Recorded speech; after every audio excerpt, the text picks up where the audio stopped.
সে একটা পাগল, তার কথা বলছি। তো এই হলো মানে এই যে একটু পরে একটা ছেলেকে দেখা যাবে পাগলামি যুক্তি কাইন্ড অফ দেখতে সার্জিসের মতো। মানে ওকে দেখতে সার্জিসের চাইতে বড় কথা হচ্ছে চুলের কাটিংটা I think kind of Sarjis সালামের পাগলা যখন আন্দোলন চলতেছে তখন থেকে এই টাইপের একটা ভিডিও সামনে আসতেছে। এর কি বাংলাদেশের ভিডিও নাকি ইন্ডিয়ার? এই যে সার্জিস আলম ছেলেটা কি না করছে বলেন।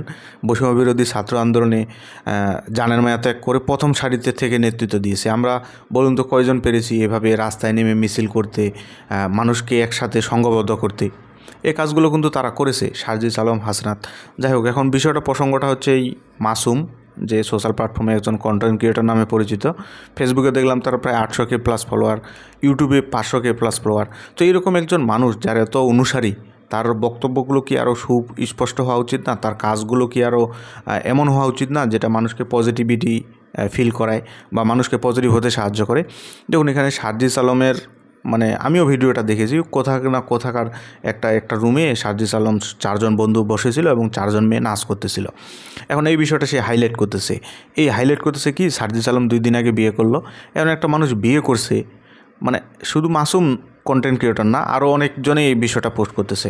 তো তাকে একটা উপলক্ষ করলাম আর কি, সে যেহেতু ফেমাস এবং আমাদের কন্টেন্ট ক্রিয়েটরদের মানে নিয়মে হইল কাউকে ফেমাস যে তাকে নিয়ে আমরা ভিডিও বানাবো, যেমনটা মাসুম করেছে সার্জিস আলমকে নিয়ে, আমিও মাসুমকে নিয়ম করলাম।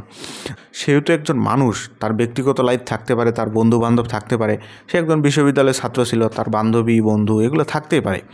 তাই এগুলো নিয়ে হাইলাইট করার কিছু নাই। আর এমন একটা মুহূর্তে এই যে ভিডিওগুলো হাইলাইট করে যখন সার্জিস আলম 2 দিন আগে বিয়ে করছে, আসলে মানে এই ছোট ছোট ক্ষুদ্র জিনিসগুলো আমরা কেন টেনে আনি মানুষের? মানে তাদের তো পার্সোনাল জীবন আছে ভাই। আপনি যেমন একান্তে আপনার লাইফটাকে উপভোগ করতে চান, বা সেও হয়তো ছাত্রকালে গেছে একসাথে বন্ধু বান্ধবী ঘুরতেই পারে, এটা স্বাভাবিক বিষয়। এটা নিয়ে হাইলাইট করার কিছু না। আর বিষয়টা মাসুম আসলে এমনভাবে উপস্থাপন করলো যে এই ভিডিওতে সার্জিস আলমকে চেনা যাচ্ছে না, মানে তাকে চিনতে পারে না, এরকম করে পোস্ট করছে। আপনি চিনতে পারেন না ভাই, অনলাইনে সার্চ করেন, ফেস ভেরিফাই করেন, সেটার মাধ্যম আছে। এখানে ভিডিও পোস্ট করার কী দরকার? ওই যে বললাম, বাংলাদেশের মানুষ আসলে মনে রাখে না রে ভাই। এই জন্য কিন্তু রাজনীতিবিদরা দায়সারা হয়ে গেছে, তারা দেশের জনগণের কথা চিন্তা করে না। বলে কি যে আমরা তো ভালো কাজ অনেক করি, ভালো কাজগুলো জনগণ মনে রাখে না, ভালো কাজগুলো এপ্রিসিয়েট করে না, যা পড়ে আছে খারাপ কাজ নিয়ে এগুলো নিয়ে ছেঁড়াছেড়ি। তো এই জন্য কিন্তু রাজনীতিবিদরা আমাদের দেশে বিখরে গেছে, তারা কিন্তু দেশের মানুষের জন্য কাজ করে না। যাই হোক, এটা আর কি মজা করে বললাম। রাজনীতিবিদদের আরও ভালো হওয়া উচিত, দেশের জন্য কাজ করা উচিত।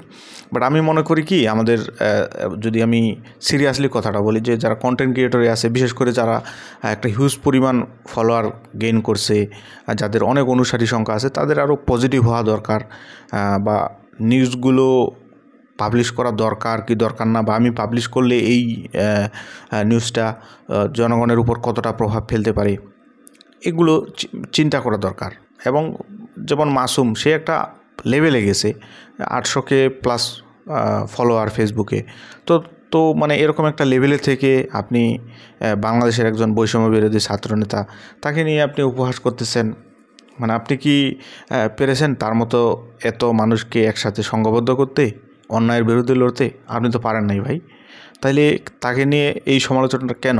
আপনি তার পজিটিভ দিক একটাও তুলে ধরলেন না ভিডিওতে, জাস্ট খালি ওই ভিডিওটা দেখায় মানুষকে একটা ভুল ডাইরেকশনে নিয়ে গেলেন। তো এগুলো ঠিক না।